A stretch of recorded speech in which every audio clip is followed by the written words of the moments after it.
안녕하세요. 카운터사이드 장비 가이드 영상입니다. 여러분도 아시다시피 카운터사이드 장비가 상당히 복잡하죠. 그래서 장비 가이드를 최대한 간단하게 만들어 봤고요. 모든 종류의 장비를 일일이 설명을 하면 거의 1시간이 걸릴 것 같기 때문에 디테일한 부분들이 많이 생략되었다는 점 양해 부탁드려요. 우선은 기초적인 장비를 얻는 방법부터 알아보죠. 기초적인 장비는 가이드 미션을 통해 획득이 가능해요. 태스크포스 플랜을 통해서 장비 상자를 얻을 수 있고요. 그 외에도 서브 스트림, 외전 상점에서 획득이 가능해요. 처음에는 이렇게 얻은 장비들을 세트 효과만이라도 맞춰서 이런 식으로 착용을 해주시면 되겠습니다. 이러한 장비들은 강화를 해주실 필요는 없고요. 저는 개인적으로 튜닝 바이너리도 살짝 아깝다고 생각하긴 해요. 이러한 장비들은 초반에만 사용하는 장비기는 한데 그래도 나중에 2군 3군 캐릭터가 사용할 수 있기 때문에 만들어놔서 나쁠 건 없습니다. 그리고 기존의 그림자 전당 장비, 스펙트럴, 그리고 팬텀 장비 같은 경우에는 요즘에는 그냥 안 만드는 추세예요.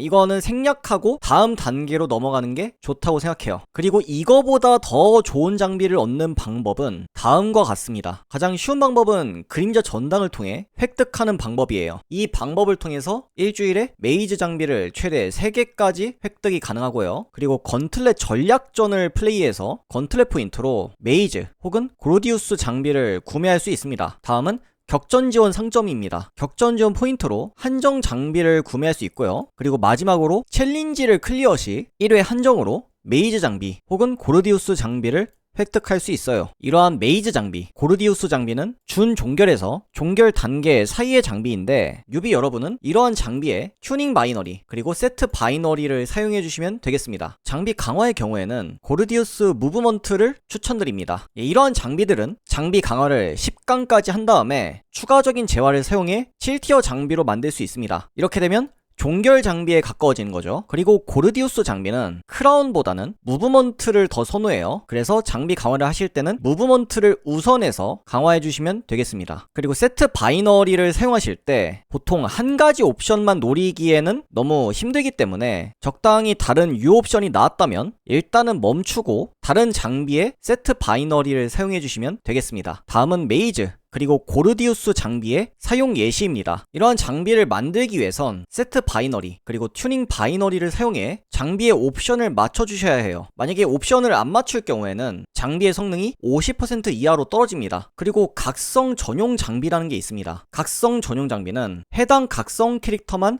사용할 수 있는 장비예요. 특정 서브 스트림 혹은 메인 스트림에서 비교적 쉽게 파밍이 가능합니다. 이러한 각성 전용 장비는 일반적으로 7티어 렐릭 장비와 비슷하거나 더 좋은 성능을 보여줍니다. 그래서 초반에 사용하시는 각성 캐릭터가 있다면 전용 장비를 좀 빠르게 맞춰주는 것도 나쁘지 않아요. 그리고 전용 장비마다 옵션이 좀 다릅니다. 이러한 전용 장비를 하나하나 설명하기엔 시간이 너무 길어지기 때문에 혹시 이 영상의 반응이 좋다면 추후에 각성 전용 장비에 대한 영상도 따로 만들어 볼 예정입니다. 다음은 렐릭 장비 그리고 잠재 옵션에 대한 내용입니다. 소위 종결 장비라고 하죠. 이러한 장비들은 기존 장비와 달리 잠재 옵션을 먼저 신경 쓰셔야 해요. 또한 각성 전용 장비 역시도 잠재 옵션이 있기 때문에 이 부분은 꼭 한번 확인을 해주시면 되겠습니다. 이러한 장비들은 장비를 2강까지 강화한 후 유효 잠재 옵션인지 확인을 한 다음에 만약에 유효 옵션일 경우 5강 그리고 7강까지 강화 후 그 다음에 세트 바이너리, 튜닝 바이너리를 사용해야 합니다. 장비 획득 방법은 다음과 같습니다. 이니비터, 브리트라 장비는 레이드를 통해서 획득이 가능하고요. 스위프트, 와일드, 플레임 장비는 디멘션 트리밍을 통해서 획득이 가능합니다. 일반적으로 렐릭 장비들은 잠재력 수치가 높다면 메이즈 장비보다 더 종결에 가깝습니다. 하지만 예외적으로 탱커 장비, 이니비터 장비보다는 고르디우스를 조금 더 선호합니다. 그리고 일부 각성 전용 장비는 이 렐릭 장비보다도 상위 호환이긴 합니다. 하지만 단점이 있다면 각성 전용 장비는 해당 각성 캐릭터만 사용할 수 있다는 점, 범용성이 떨어지죠. 어쨌든 다음으로 넘어갑시다. 그리고 아까 말했던 유효 잠재 옵션은 다음과 같습니다. 먼저 장비를 강화해서 2강까지 강화한 다음 유효 잠재 옵션일 경우 5강 그리고 7강까지 강화를 해주고 잠재 옵션을 추가로 개방하면 되겠습니다. 렐릭 장비를 강화하실 때는 이러한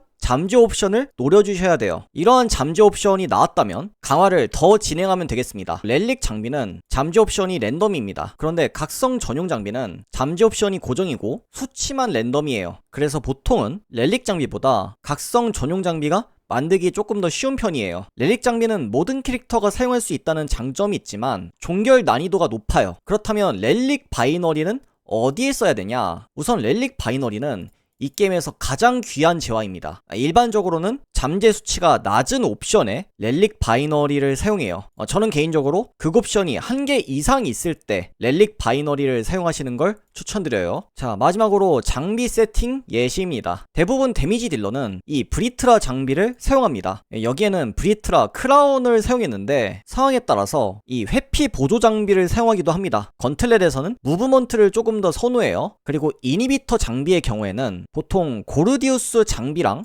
함께 사용을 하고요. 원거리 피해 감소 또는 근거리 피해 감소로 세팅을 해주시면 됩니다. 다음은 렐릭 장비입니다. 가장 중요한 건 스위프트 스킬 충전, 회피 능력치가 올라가는 무브먼트를 선호해요. 그래서 많은 유저분들이 이 스위프트 종결 장비를 얻기 위해 렐릭 장비를 파밍합니다. 그 외에도 스위프트 스킬 충전, 크라운 장비 또는 렐릭 극공속 세팅을 하기도 하는데 이러한 세팅은 생각보다는 많이 안 씁니다. 중요한 건 이 방어형 스킬 충전 장비예요. 자, 그렇다면 이 플레임, 와일드 장비는 안 쓰는 걸까요? 이러한 장비들은 범용성이 많이 떨어지지만 일부 엔드 PBE나 PVP에서 사용합니다. 그런데 솔직히 말해서 대다수 라이트 유저들에게는 필요가 없어요. 게임을 정말 열심히 하는 분들이 좀 애용을 합니다. 일반적으로 많이 사용하는 건 PBE에서는 방어력 관통 장비, PVP에서는 카운터 피해 장비를 사용하죠. 그리고 정글 장비도 있기는 한데 그나마 솔저 회복 강화 장비가 좀 유용한 편이고요. 여기에는 메카닉 그리고 솔저 장비만 있는데 카운터 장비 역시도 사용이 가능합니다. 추가로 대부분 제가 설명에서는 카운터 장비를 위주로 설명을 했잖아요.